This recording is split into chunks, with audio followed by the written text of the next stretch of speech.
Hi everybody, welcome back.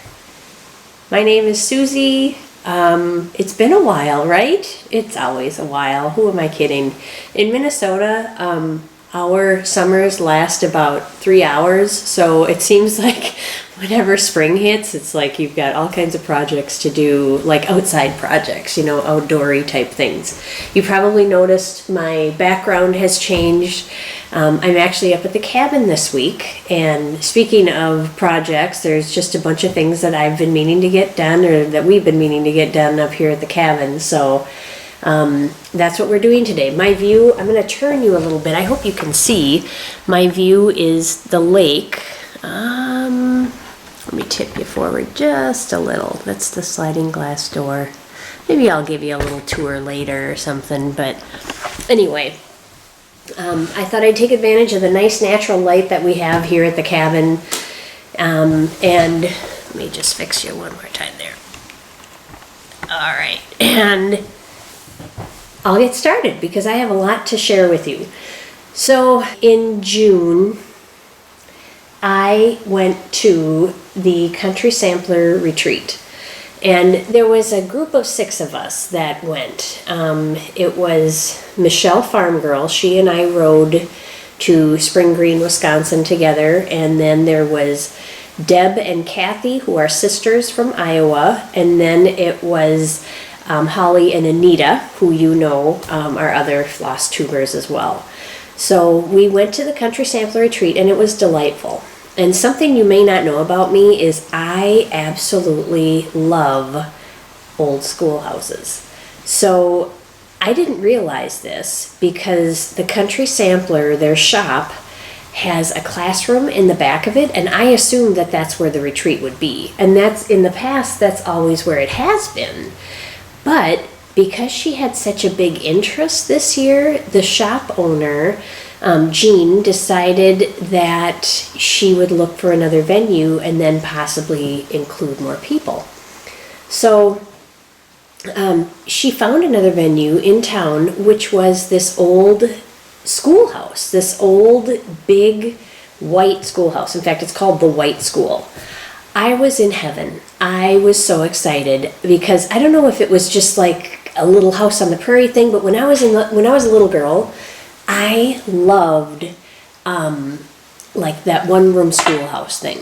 Loved it. I just thought that was so cool. If I could visit any era, it would be that time when they had like the one-room schoolhouses. I would love to spend a week as a schoolgirl going to a one-room schoolhouse. I know, I'm a nerd, I'm a dork. Why? I have no idea. But there's just something about it that is so sweet and pure. I don't know. So that being said, I was in heaven. We got there and I'm like, it's in an old school. I was so excited. So I found my spot, and it was kind of cool because we all had assigned little areas. So I sat down at my table. I had lovely table mates. There were 4 at my table, and I'll insert a slideshow of everybody also. But it was so much fun, and our projects were fantastic. So I'm going to show you the first day. We started off with Lynda with Chessie and me. So we started off with that and with her project, okay? And it was cool. Okay, so the first one was this little housewife, it's called. And it's like one of those little roll things. You roll it up, and I'll show you the other side too. And then there's a little scissor fob that goes with it. So you can kind of see there, it rolls up. So there's little things you've got to stitch. And this was let me get my, here. Whoops, pardon me. This is the progress that I made on that. So it's a really cool Quaker piece. You can see I've already got my initials in there.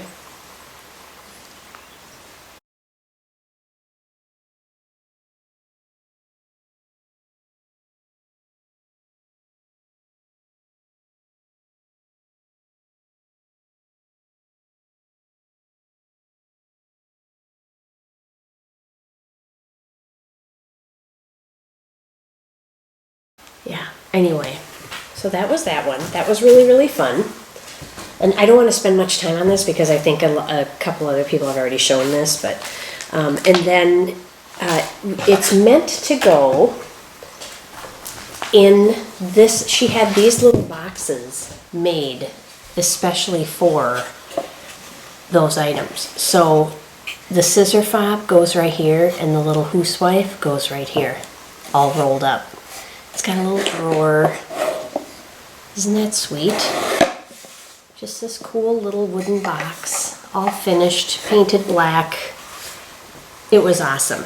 So these were like sitting on our table along with like our little name tags that we had to like, you know, put on their little closey pin and everything. Whoops, I'm gonna break it here.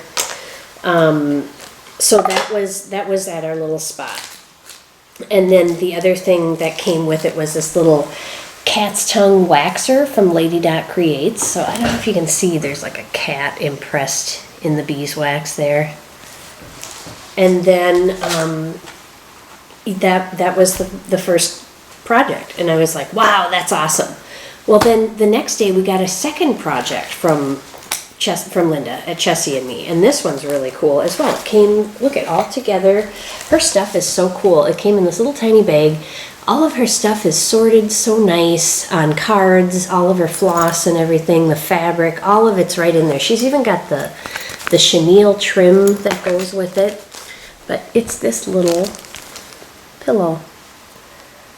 And I don't know that I've ever stitched a sideways alphabet before. Isn't that cool? Anyway, so that was the second one that we got. And so those were Lynda's projects from Chessie and Me. So then on the other half of the second day, it was Blackbird Designs' turn. And they had a really neat project as well.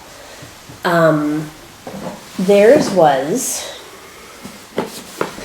this little set. So what I thought was kind of cool is that not only did you get to do needlework at this thing, but you also got to finish this box. This box was unfinished. It was like a paper mache box, just like this, that you would buy. And we finished it like this. Isn't that cool? Like inside and out. Some people were so clever and they put a stencil on the inside of their cover or on the bottom of their box or whatever. But these are all of the goodies that we got from Blackbird Designs. And this was our project. So we also got this little matchbox that we have a design. I haven't started on any of these designs yet. There was so much going on, and finishing this box, this took a hot minute. I mean, this took a while. So a lot of your stitching time was doing kind of finishing type stuff, which is fine. I mean, it was fun. I enjoyed it a great deal. I've never stenciled like this before, and that was really cool. That's a Martha Stewart stencil, and there was like a two-part thing. So you like did the base, which was the pink, I think, yep, and then you did the, or was it the gold? I can't remember. You did one, and then you put the other on top, and you did the other. It was really fun. And then you had to wax it, and so I enjoy anything fun and crafty like that. So this was really fun, the refinishing part of it. But it took a little bit. It took a little time. And same with this, the painting, because this was unfinished completely as well. So I'll show you the projects real quick. I know a lot of there's been other people that have shown this. This is meant to be like a sewing box. And so look at the colors of it. So this is what came in our little set. You can see all those, look at the fabrics.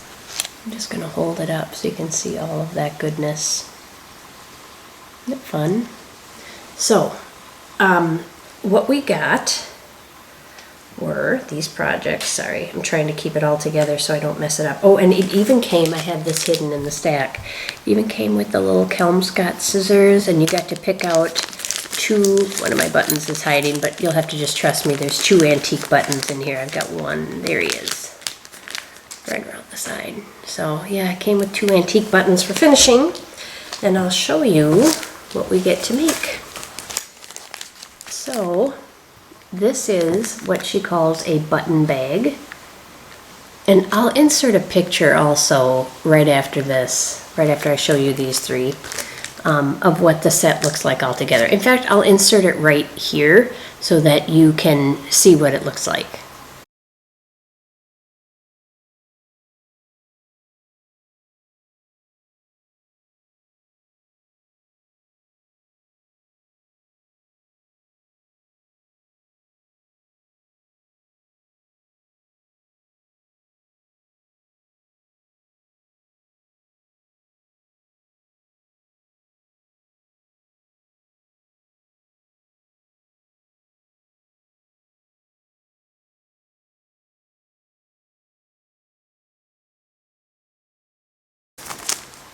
Cool, huh? So this is the button bag pattern, which is really neat. And then this is an over one piece, and that goes on top of the matchbox. And then there's a drum in the same style. I've never made a drum, so I'm kind of looking forward to this. So I haven't started these yet, but I think I might soon. I hate having a lot of whips. So first I'll probably finish up the housewife, the Quaker housewife from Chessie and Me, and then maybe I'll move on to one of these. So anyway, but aren't they lovely? I mean, I just couldn't get over all the fun stuff. And she also shared the sampler, and a lot of you have probably seen that as well, that these motifs and everything came from. It was really fun. And to, just hang out there and being in this old school, and it was delightful. I had a great time. Great company, nice people. I met people from all over the place. There were people from Ohio. There was a very nice lady there from Knoxville. And there were beautiful things that were shared. I'll insert it in my slideshow. I'm going to put a slideshow in right after this segment so that you can see all of the things that happened there and all of the things that we did, just so you can have a little taste of it. But I'll put the slideshow in. I'll just put it right here.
we had fun.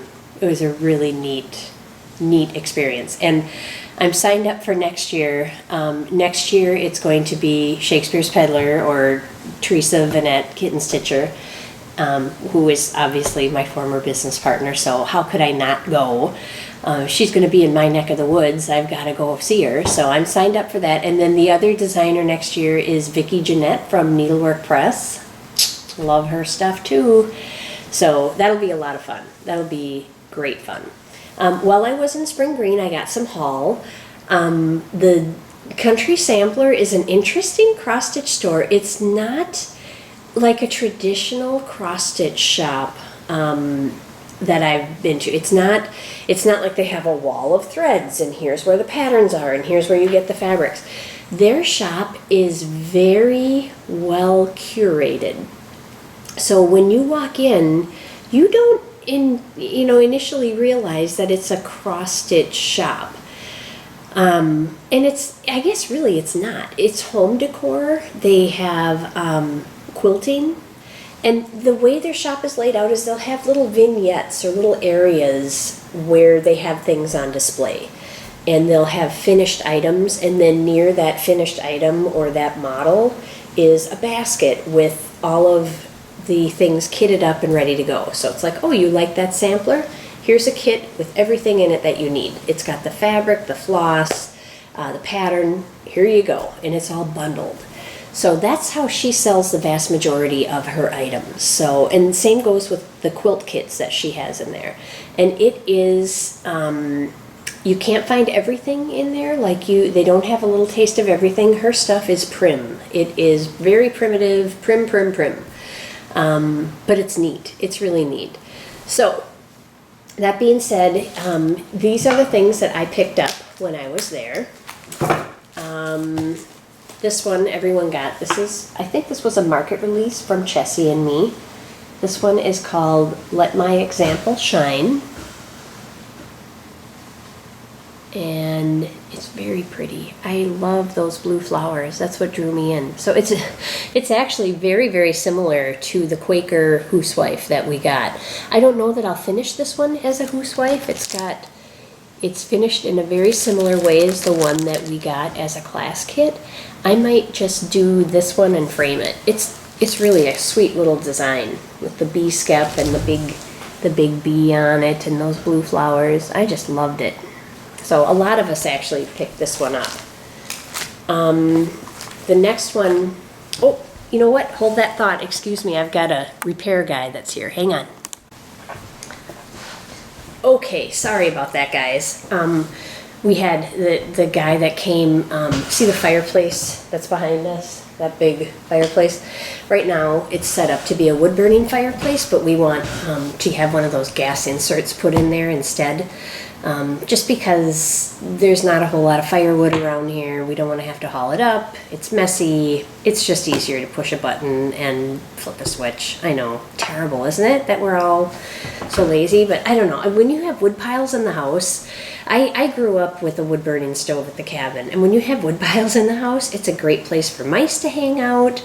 And we don't have a cat up here, so not that I want to deal with that anyway, you know what I mean? So we're doing the gas thing, and it'll all be good. So, getting back to my haul from Spring Green, this design is one that I have never seen before, and I've never really heard of this designer either. And I think she said they're from the Netherlands. The designer's Thistles, and I thought that this was so cute. It's beginning to look a lot like Christmas. See it without, let me take it out of the package. I should have done that. That was poor planning on my part. You know what though?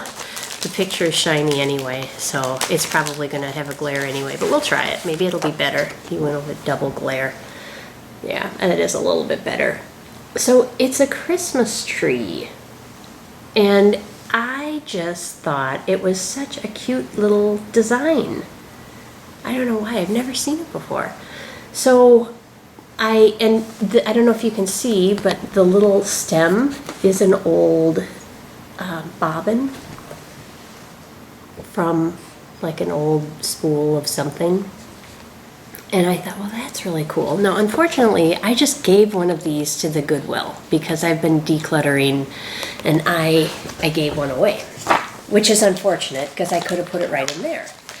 But I found something that on that same trip at an antique shop on the way home in that I think is going to work well. I don't even know what this is. Is this a potato masher from way back when? I don't know. But I think that that's going to make a very cool stand for this. Like, I can just clunk it down and that tree should be pretty stable. I mean, this is pretty heavy. I don't know. We'll see. But I just think that would be a really neat stand. Whatever it is. Potato masher? That's my best guess. If you think you know what this is, or if you do know what it is, I don't think it's like a sock darning thing, because it's too big for that. Usually they're very small, and why would you need one with this long of a handle? I feel like this is maybe a primitive potato masher, but I don't know. If you think you know what this is, put it in the comments below, because I'd love to know. Anyway, so these two are going to go together. See if I can make that work. So another one that I got in spring green was this one. It's from Threadwork Primitives. It's called the Falling Snow Sampler, and I just thought that was so pretty. I won't do it like that. I'll probably just with this little, I won't do it with this little section in it. That's just a piece of wool for you to keep like pins and things in. I just thought that that was very, very sweet. I'm kind of a sucker for Christmas patterns. I'm a Christmas pattern person. I like them. I don't know why. Maybe, who doesn't love Christmas, right? I think everybody likes Christmas. And then this one I've had on my stitchy wish list for a long time. This is Plum Street Samplers, a red cottage. She's got two that are real similar to this.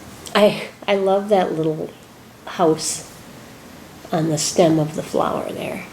Isn't that cute? Yeah, I love that one.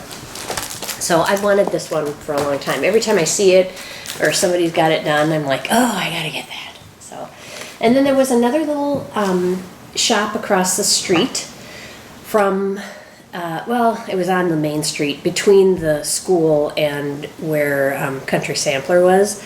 And they had a really neat vibe to them. I'm not going to be able to remember what their name was, but they had a mix of new type housewares and old antiques, and it was just kind of everything sort of mixed between. So they had like nice kitchen linens, tablecloths, dish towels, things like that, new kitchen gadgets and such, and then old antiques mixed in. So I found an antique that I like, and it's just like a blue little dish,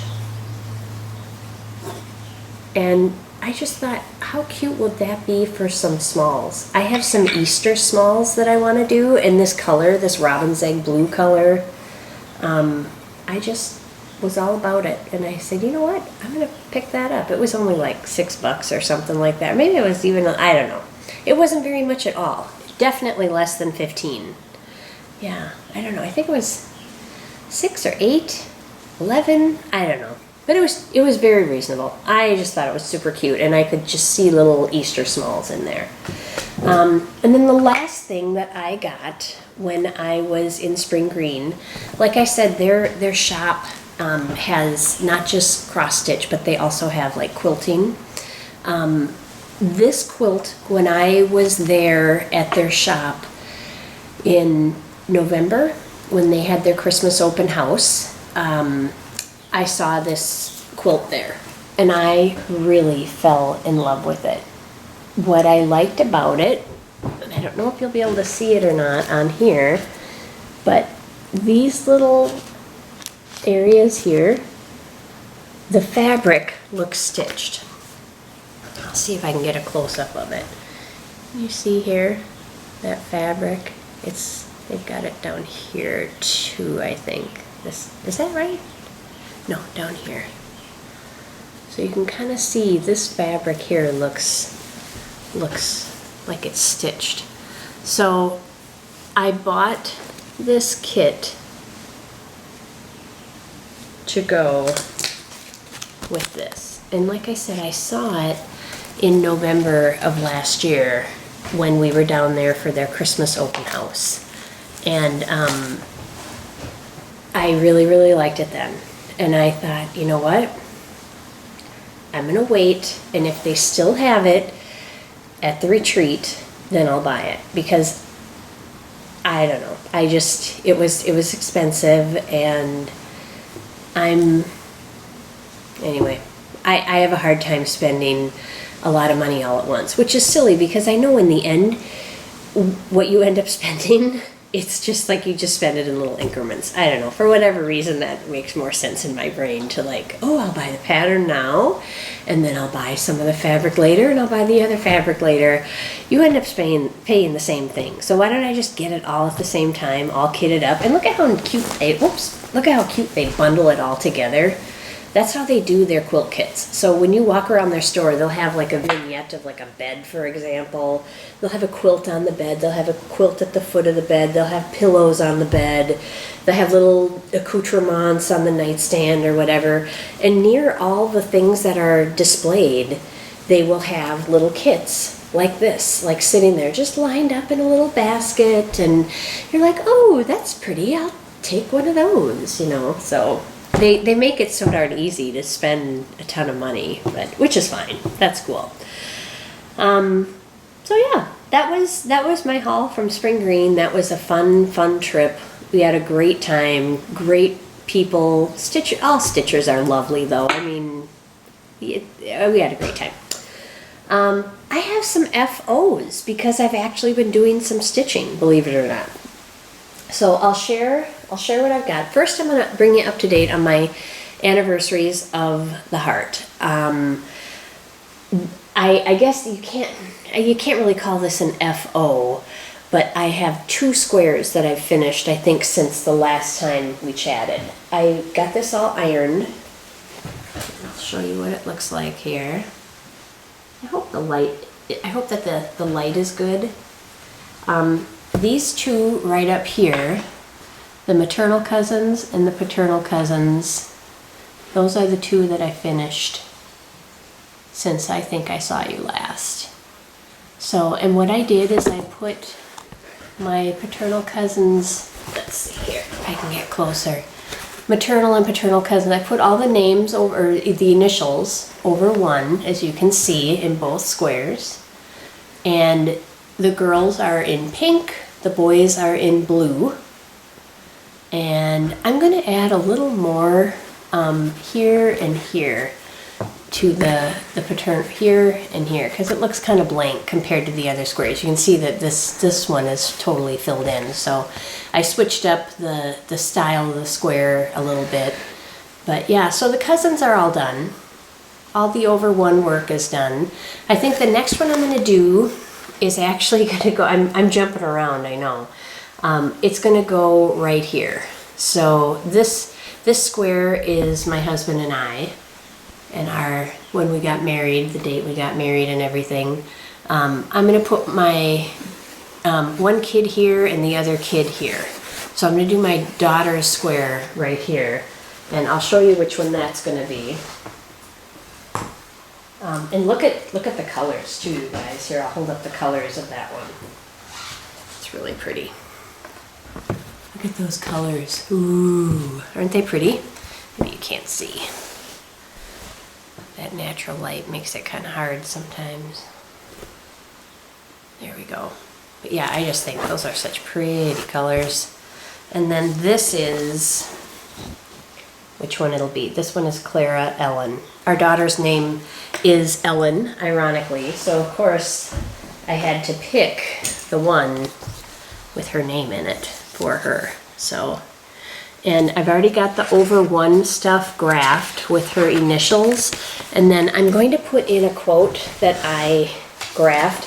Ellen, she very much has a servant's heart. She is big into volunteering and works with people. Her job is working with people with developmental delays, And she very, very much has what I call a servant's heart. So the quote, I actually am going to stitch a little quote for her, and the quote that I am putting on there is, and I can't remember who said this. For some reason, I don't know. I'm not going to say who. Somebody you've heard of they said this quote, and I'll have to Google it and look it up. You'll probably see it here. The quote is, "No one has ever become poor by giving." And that's very much Ellen's mantra in life. So she's a sweet kid. So anyway, so that's my next square. So that's kind of a couple of little FOs, except that the whole grand thing isn't done yet. I have several squares to go, and many of you probably remember one of my last video, not my last, but when I first kind of pulled that out again, I said I want to have it all done by my 51st birthday, which is in October. And you know what? It's not going to happen, and that's okay. I'm plugging away at it, but you know, when you give yourself deadlines, then it becomes not fun. And you guys have all done that, I'm sure. So that's the status on that one. So when I finish it, I'll just probably put in that one square completed in, 2020 or whatever. I hope I finish it in 2020. I don't think it's going to happen in 2019, but it is fun, and I do very much enjoy working on it. So here's a couple other FOs that I have. This one I was almost done with when I think I was just about finished when I saw you last time, when I recorded last time. So this one is called, this is also by Chessie and me. It's called Christmas Cabin. Very cute. It comes in a little kit, and just a teeny tiny little kit. It comes with the fabric, comes with all of the finishing stuff, the backing, the chenille that goes around it, the fibers, which are silk, and the fabric. And they stitch up really quick, and they're so cute. She's got a bunch of them, and I think she releases one every year at market, if I'm not mistaken. So, and if you remember, I said after I finished that one, the one that I was going to go on to was this one, which is the pin keep, the Garden Urn pin keep, and this is from Samplers Not Forgotten. And this is what the back of it looks like. It's kind of got a little, it comes with the felt and the backing and everything. I'll move it closer so you can see it. And this one stitched up super quick. I think Nicole from Nicole's Needlework did this one as well. It was really fun. So I've got to finish it now, and it comes with the 3 buttons that you sew on right there. Comes with the backing. It comes with all of it. So that's really cool. That stitched up super fast. So I had a lot of time hanging out in the car. And my new car project is this one from Plum Street Samplers, which is Mary 2. I am taking I'm kind of stealing an idea or a design, what am I trying to say? I'm stitching it the way Carolyn Clifford did. Do you guys watch Stash Sisters? I think is that what she's called? Stash Sisters? Oh no, if I get it wrong, if that's not right, I'll put it below. But it's Carolyn Clifford. I think she's Stash Sisters. So anyway, she stitched it on this Weeks Dye Works Aztec Red. And if you go to her Instagram, or if you follow her channel, you'll see it. But it looks really, really sharp. The greens, the Santa's beard, everything shows up really, really well on it. And so I just said, you know what? I'm going to do that. So that's my latest car project. It's on 40 count, and usually for my car projects, I don't like anything much smaller than 32. But I find that I often stitch in, like I won't be in the car when I stitch. I'll be getting my oil changed or, you know, at a doctor's appointment or something like that. So I went with a little smaller count this time, smaller than I would normally do. So, and then I have an FFO, which is very exciting. So this one is called, it's from Nikyscreations. And Nikki is from Italy. She is a good friend of mine. This is called Befriend. I will tell you, and I'll show you what it looks like. This is what it looks like. I switched a couple things up. I framed this myself. I ordered the frame from Custom Frame Solutions. So I did it completely online. You kind of get on, they have good pictures of their frames. If you know what you're looking for, you can almost always find something. I don't know, I've been framing my stuff for a while, so my own stuff. But you can get a custom frame and they're not that terribly expensive. Their shipping is pretty fast and they do a good job. So anyway, I framed this one. I'll put the information about Custom Frame Solutions below too. I framed this one. I changed a few of the things. If you look at this one, I switched up the color of the houses because her houses kind of blended in with the grass. And I also changed up in this little heart in the background here. I switched up the color of that to kind of match the house. And the other thing I did is I kind of made it a little bit wider because I like it to be flush with the frame. And this I just extended a little bit as well. In hers, I don't know if you can see, it kind of cuts off on the edge and I didn't want it to do that. So I just stitched a few more rows of the grass and I really like how this turned out.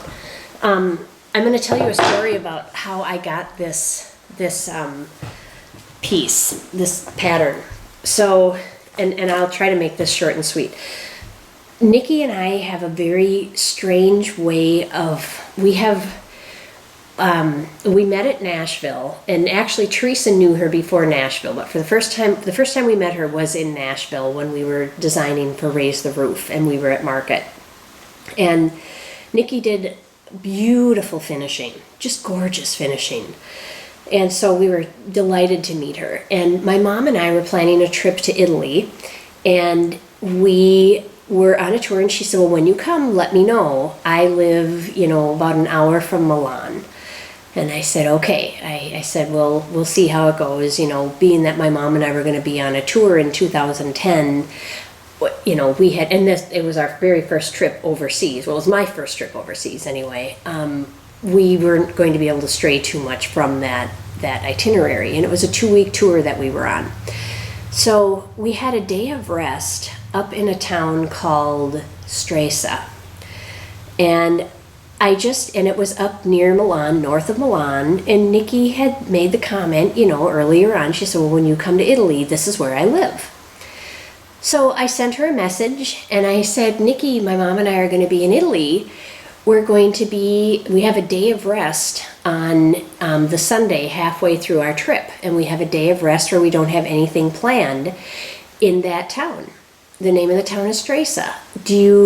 Are you anywhere near Stresa? And she wrote back and she said, Susan, it is 3 kilometers from my house. And I was floored. So what are the chances of that? Like, we didn't plan our trip around that or for that reason or anything. We just did a whole tour of Italy, and that was the day that we had a day of rest, and it's literally 3 kilometers from where her house is. So she said, I will pick you and your mom up, and she showed us the most delightful day in Italy that you wouldn't get to see as a tourist.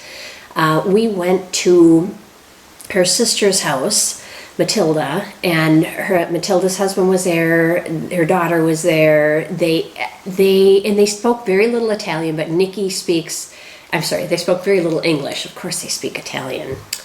They spoke very little English, but Nikki speaks English very well and was an excellent translator.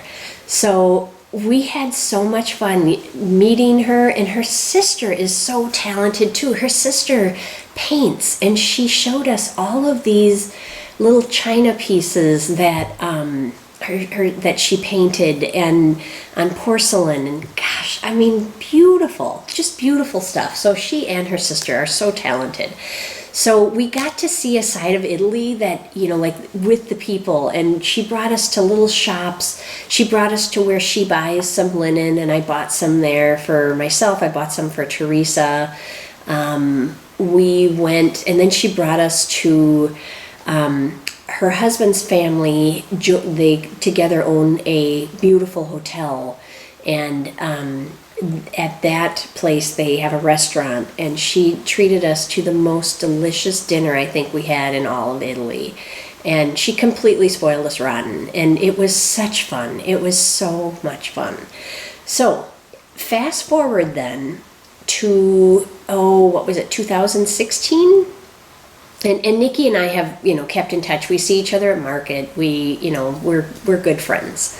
So, but that was just a treat in 2010. So fast forward to 2016.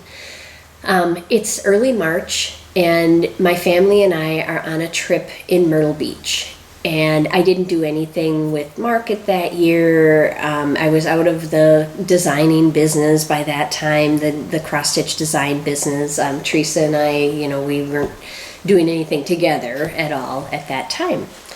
So it was right after market, and when Nikki is in the United States, she will often do a class or something while she's in town for market. So unbeknownst to me, she was doing a retreat with Susan Greening Davis, and the retreat was being held in Myrtle Beach, where we were. I had no idea that this was happening. And so I woke up in Myrtle Beach, or I woke up that morning, and I just got on Facebook, you know, and was scrolling through, and Nikki had a view of an ocean, and she said, "Oh, it's beautiful here in Myrtle Beach." And I'm like, oh, what? Nikki's in Myrtle Beach? And so I texted her on Facebook Messenger immediately, and I'm like, "Nikki, are you in Myrtle Beach? I'm in Myrtle Beach with my family. We're on a vacation down here." And I said, "This is where we're staying. Where are you? It would be so great if we could get together. I mean, I understand if you've got classes and you're tied up with stuff and have commitments, but gosh, if we could get together for lunch, that would be amazing." And I said, "This is where we're staying." And she wrote back almost immediately, and she said, "Susan, we are in the same hotel." Mind blown. I was like, what? You're here in Italy, from Italy. I'm here from Minnesota, and we're in the same hotel. What are the chances? So at that retreat that she was at, so needless to say, we took a walk on the beach together. We went out to lunch together. My kids and I, we went out to hang out with her. We went shopping. We had a great time, and it was the most serendipitous, unexpected thing ever. So she was at that retreat, and she was teaching, and they had a little market and everything. And so Susan Greening Davis was kind enough to let me come in and shop around and everything. So she had just released this at market that year. And so I picked up this pattern, and I started it, and now I finished it. So, and of course, it reminds me of my friendship with Nikki because of the two ladies on there. So Nikki and I have a special connection. I love that lady. So she's so cool and so nice. So anyway, sorry if that was a long drawn out explanation of my friendship with Nikki, but it's weird, right? I mean, what are the chances twice that I would just like run into her? I told her, you know, one day we're gonna meet up on the moon or something. I mean, it's bizarre how that happens, but anyway. Okay, so I got through my FFO. The next thing I'm going to do is the giveaway. So last time I had a last video I mentioned a giveaway that I wanted to do. These candlesticks, I feel, would make just such a cute little base for like a round little pin cushion or something. So I have 2 of these. These are from, they were my grandmother's. I'm not giving away all my grandma's heirlooms, trust me, I have boxes. So these are just something that I probably will never use, but I thought that somebody else might enjoy it. My grandmother's name was Marie. So these are I did the random number generator, and 2 people, there were 55 people that commented. I asked everyone what their favorite bird was, and I should have said what each of these people's favorite birds were. Hang on a second, I'm gonna look and then I'll get back to you. One moment. So my 2 winners, I did the random number generator. I had 55 people leave comments about their favorite bird, and I did the random number generator, and these 2 are the numbers that won.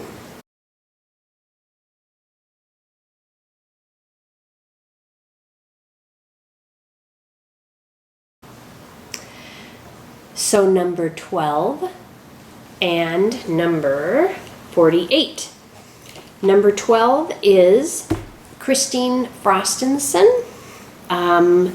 She says that she likes all birds, but the Carolina wren is her current favorite. She says that she loves their tail and she loves how they flit about, which is a great answer, Carolina wren. So, in fact, I'll insert a picture of a Carolina wren right here.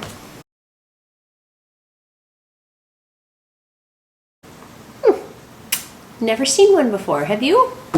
Cool. All right. We're learning stuff on this channel. We're learning ornithology here. Okay. My second winner, this is really funny because my second winner, number 48, is Marci Thiessen. Congratulations, Marci. I actually know Marci. I had the pleasure to meet her at the Midwest Cross Stitch Retreat. I got her small, and then it was almost stolen away from me by Kelly Stadola, but because Kelly Stadola is such a nice person and also a personal friend of mine, she did not have the heart to take it from me, to steal it. Even though she had every right to do that, Kelly is such a sweet, sweet person that she did not. So thank you, Kelly, and thank you, Marci. So Marci sat at my table at the Midwest Cross Stitch Retreat. So Marci said that her favorite bird is the flamingo, and she said that she thinks she likes the flamingo because she considers herself somewhat flamingo-esque. So, and I kind of agree. Marci is sort of like a flamingo. She's a hoot. So very, very fun person to get to know. So that was kind of cool. It's neat when your giveaway is somebody that you know. And she was so excited about this. I remember she said something in her comment too about my house told me that it wants one of those candle holders to come home and live with me. So what are the chances? So anyway, so congratulations, Marci and Christine. I will comment on your comment, and you can send me your address, and I will get those each off to each of you. Okay? Congratulations. So that was fun. I love doing giveaways. Aren't they great? They're so fun. So, okay. I'm almost, actually, well, I don't know if I should say I'm almost done. Hopefully I don't go into more stories about my Italian friend, right? Because I can talk up a storm. Oh, this is another FFO that I had. Remember the duct tape bags that I showed you last video? I made another one. So yeah, this one turned out really well. This little doohickey I got, I bought some clothing. I bought a sports bra for jogging. We did a 5K this year and I needed a new sports bra, so I bought a sports bra. It came in this little thing, but it was real flimsy plastic, and I thought, I know what I can do with that, because it has a really nice closer on the top. So anyway, if you buy any sports bras, save the little bag that it comes in, and yeah, you too can make yourself a duct tape bag. So yeah, this was pretty cool. It turned out pretty well. You can sort of see. So when I pick out duct tape, I pick out patterns that I know I'm going to be able to like line up well. So, and sometimes it depends even on the pattern. Like if something isn't centered, you may not be able to line it up. So, yeah, so here was I made another duct tape project bag, and this was just kind of a nice little size for a small project. So that was another FO I forgot to mention.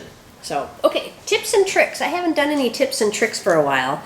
I found a new gadget, and it's not really even a gadget. It's a new type of needle, and you've probably heard some other floss tubers talk about it already.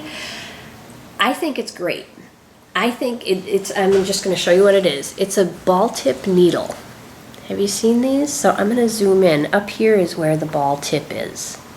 And I'll zoom in. Can you see how there's kind of like a little ball? There's a picture of an inset detail here. But yeah, you can see those little ball tips. So I stitch in hand, and when I stitch in hand, I'm doing like a sewing motion. So, and I stitch on linen. For that type of stitching, I think these would be phenomenal.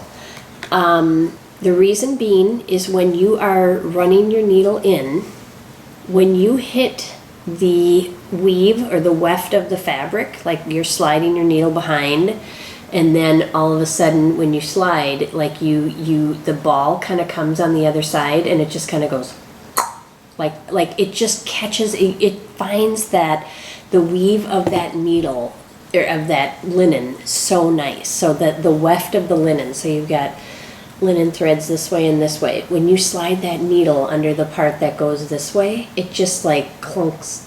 Like, it doesn't clunk, but I mean, like, you just feel it just snap right in. And then you know you're in the right place. So if you stitch in hand and use the sewing method, I don't know if I'll ever go back to a regular needle. If you're one that has your fabric flat and you go in and out and in and out, these wouldn't be that much of a benefit to you, I don't believe, because you're going straight in and up and down. The ball is nice because it like grabs that weave. So that's my 2 cents on it. That being said, these are kind of spendy. I got mine on, where did I get them? The Cottage needle on Etsy. She had very fast shipping, great communication. I'd highly recommend her.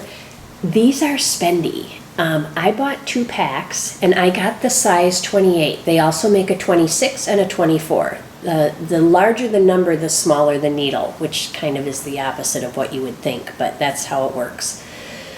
So the 28 is the smallest needle that they currently make with these, and that's probably good for like 32s, 36s, 40s.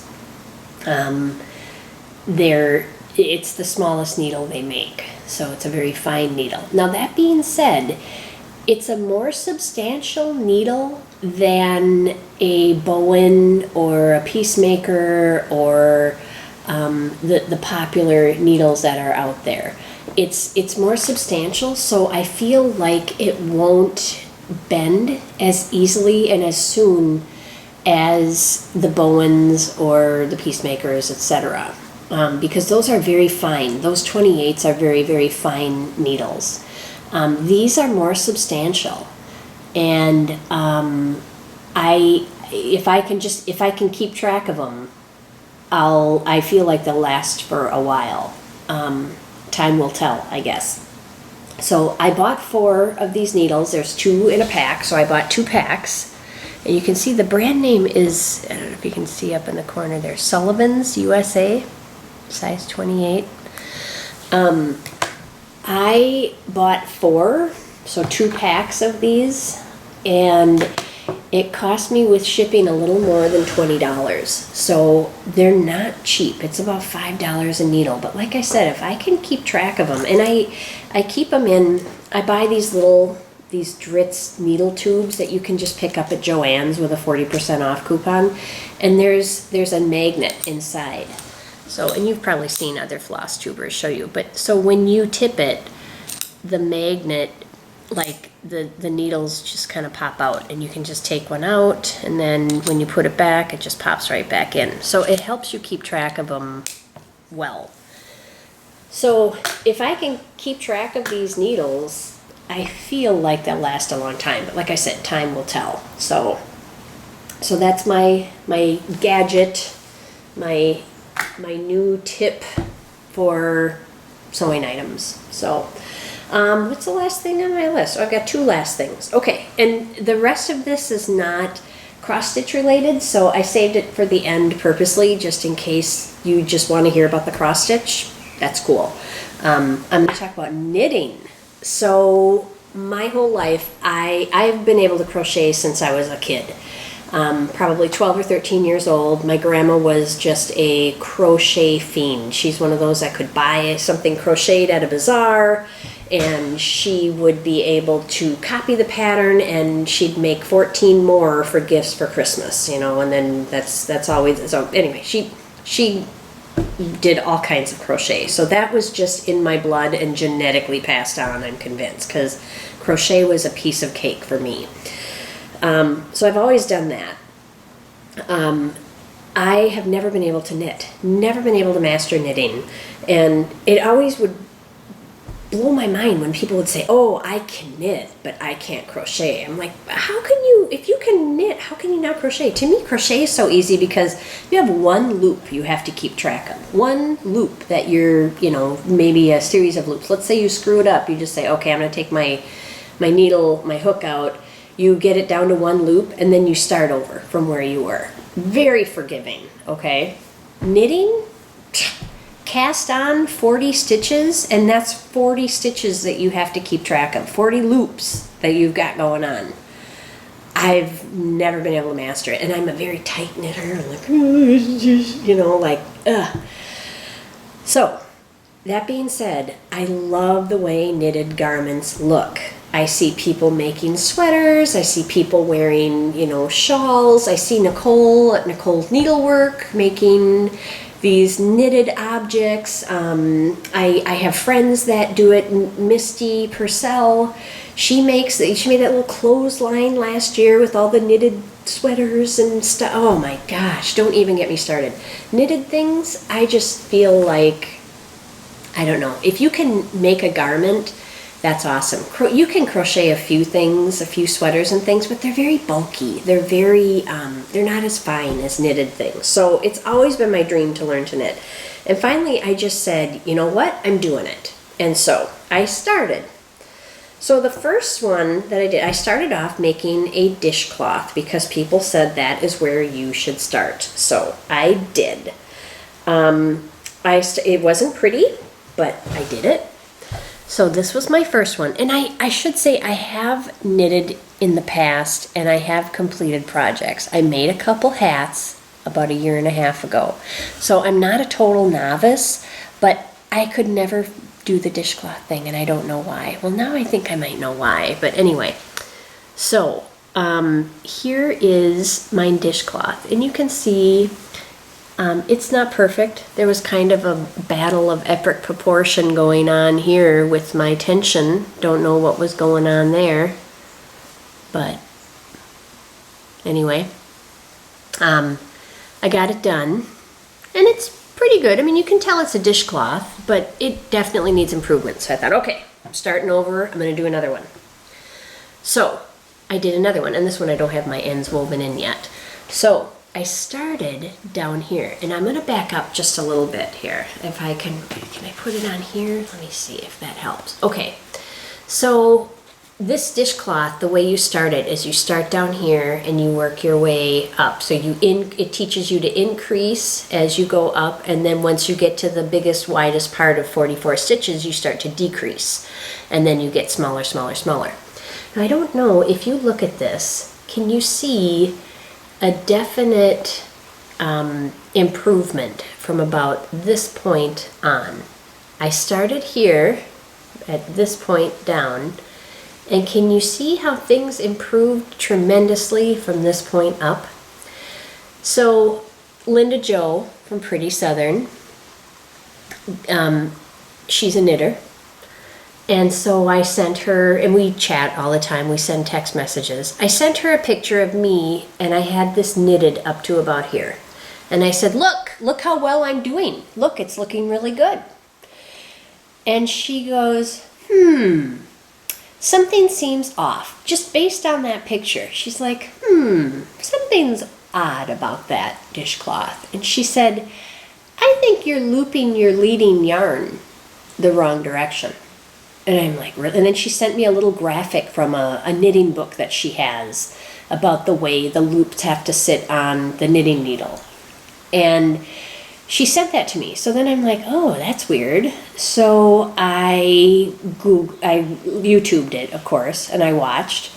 And I'll be darned if I wasn't looping my yarn the wrong way, which makes all the difference. Who knew? That's why knitting is so hard, you guys. There's all these little tiny rules that nobody really tells you. So anyway, or maybe they tell you, but it makes no sense to you at the time that they tell you because you haven't seen it yet. So I changed it. I switched it up from this point on, and can you see the difference? Like, look at, especially with this edging, you can totally see, yep, now I got it. Even with the tension a little bit, like, look at how good it looks. Like, if I just put this part above, like, looks like a perfect dishcloth, doesn't it? If I do it this way, you're like, oh my God, what's going on with that thing, right? I mean, I don't think anybody's gonna care because, the dishes haven't complained yet about these ugly dishcloths. So, which is part of the reason I'm doing them in brown too. Like Lynda Jo says, you're going to be cleaning up crap with them. Might as well be baby dookie brown, right? No, the reason I did it in brown is because I found some cotton yarn at a thrift store for like $2. So I felt like, wow, I got it. I got it. I got the knitting down. So this is all knit stitches, okay? So I'm like, all right, I got to go to the next step. I got to learn to purl. And so one of my favorite stitches is the Stockinette Stitch, which is the traditional knitted look of a sweater. So I did another dishcloth, and I'm really proud of the way this one turned out. So this is the Stockinette Stitch, and there was a little learning curve, which you'll see, but look how well it turned out, you guys. I made that. I'm so proud. Okay, down here, yeah, some stuff went down. I didn't realize you had to have, like, where you lead your yarn from is a huge part of knitting. That's all I'm going to say about that. So when you're doing a knit stitch, you have to make sure that your yarn is kind of coming from the bottom.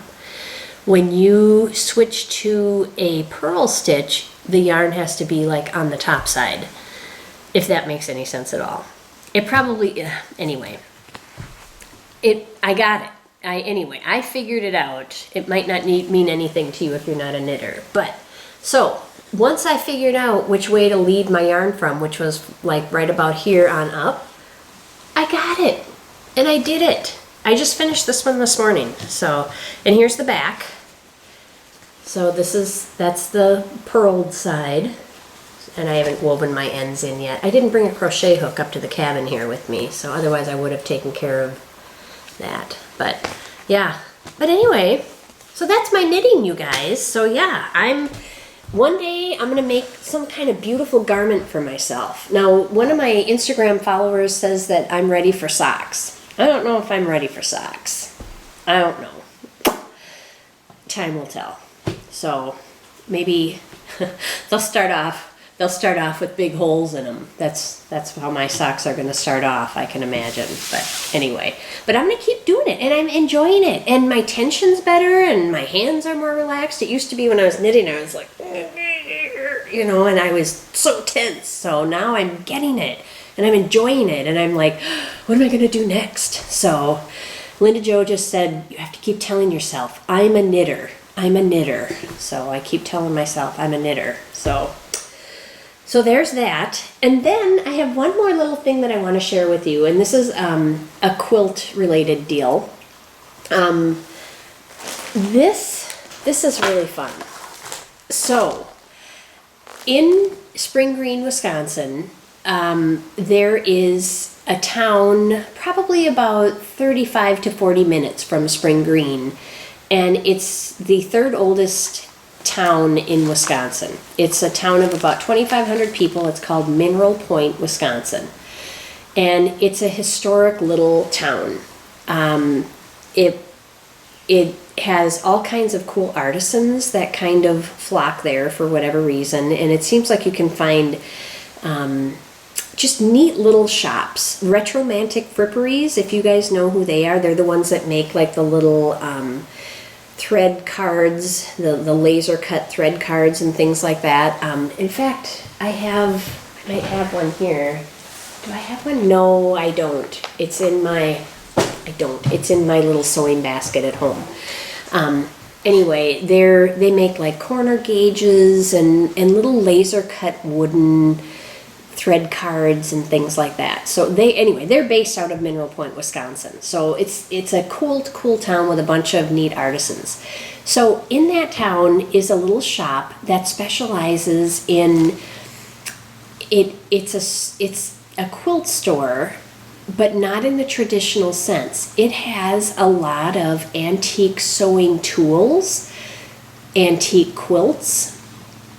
She also has a long arm service, so she has her long arm set up in the shop, and she has all these antique sewing tools, antique sewing machines. She has jars. She has some crocheted and knitted antiques. All right, sorry you guys, my battery died. So anyway, so I was telling you about the shop in Mineral Point. So she is an appraiser, and so people will seek her out when they have antique whatever, and she ends up at a lot of estate sales and things find their way to her. So oftentimes in her store she will have for sale little bags of orphan quilt blocks, orphan quilt kits, half completed quilt tops with maybe some of the parts of the old fabrics and everything. So when I was there, she had this bag of items, and you all are probably going to think I'm absolutely crazy. This bag, I'm just going to hold it up. This was $30, and you will see what is inside are, well, there's a couple different things. So the quilter that owned this, let me get all this stuff out here, she had plans for this, and I will show you what she had plans for, because they're in here somewhere. There's a few of them that are done. Okay, so she had all these little squares cut out, and I think they are 1-inch squares, you guys, and like this is what she did with them. So look at all of these fabrics. These are all 1-inch squares that she's got all sewn together so that she doesn't lose them. It looks like a big caterpillar, and she's got several of these. And these fabrics, see this one you can kind of tell, this is what she threads them on. These fabrics are all old antique like flour sack fabrics. And will I ever be able to, like, I need to just like hold a bunch up so you can see. Like, look at that quilty goodness, you guys. Look at these fabrics. Are they fun? There's like a little nautical one. Look at that one. She fussy cut that one. I mean, these are just fun. Some of them are sewn together. Like, here's one sewn together. She just has been putting them together in a 4-patch. I think her plan was to do it like this, because I found a stack of these white ones. She's got quite a few of the white already cut out in these 1-inch squares. Here's a bunch of 1-inch squares and purples. But yeah, I mean, just look at those. Can you see like the fabrics and the colors? They're all antique like flour sacks. You see that? I mean, they're just like the colors of the day. And inside here, can't I find it? She actually has the template that she would trace these on the, why can I not find it? It's a nice piece of thick cardboard and I cannot seem to locate it. Anyway, it doesn't matter. She has a 1-inch template, a 1-inch square of cardboard in this bag that she uses to cut these out. Do I have it out? That is so bizarre. Anyway, it's really cool. Look at that one. Like, look at that fun piece. That almost looks cross-stitched, doesn't it? Let me let it focus here. Is it gonna focus? There we go. Looks kind of cross-stitched, doesn't it? Here's some others. That one's got some X's on it. I mean, look at them. Look at how fun they are. These old fabrics. Anyway. Oh, I found the template. Look at how worn that is. Can you see that? It's just a piece of cardboard. And whatever this is from, this is what she used to make. It's the template for all of these fabrics. She traced them and then she cut them out. So what will I do with them one day? I have a whole bag of them. You can see I've just got tons. What will I do with them? I would love to do a quilt or something with them someday. Not in that style, but in the one where she's got like where you put the white with it. So sort of like a 4-patch, but with two whites in the corner. I had it, and now I buried it with all of my raining fabric. So anyway, I was thrilled about that. I don't know about you guys, but when I come across something like this that's an antique that has all these cool fabrics. I mean, look at some of those fun fabrics. When I see something like this, and knowing that another stitcher, like a fellow crafter, had plans for this, do you guys get excited like I do? I just feel like a connection with that person. I get excited. I am like, oh, I gotta finish this for her. Does anybody else feel that way? Is it just me? I don't know. Maybe I'm a big geek, but it's probably the same kind of nostalgia of the one-room schoolhouse or the old schoolhouses that I love so much. So it's probably that whole same thing. So, but these fabrics are so cool, and what a fun way to display them. I mean, they're too cool to not do something with. So would a project like this take me forever? I mean, we're talking 1-inch squares. Yeah, it's going to take me a while to do a bunch of 4 patches and then put them together. Wowza. That's going to be a job, but I don't know. These fabrics are just too cool to not play with. So anyway, we'll see what's to come for that, with that. But I think that's everything. I think I showed you all the stuff I have to show you. So until next time, as always, I wish you smooth stitching and no ripping. Talk to you later, everybody. Bye.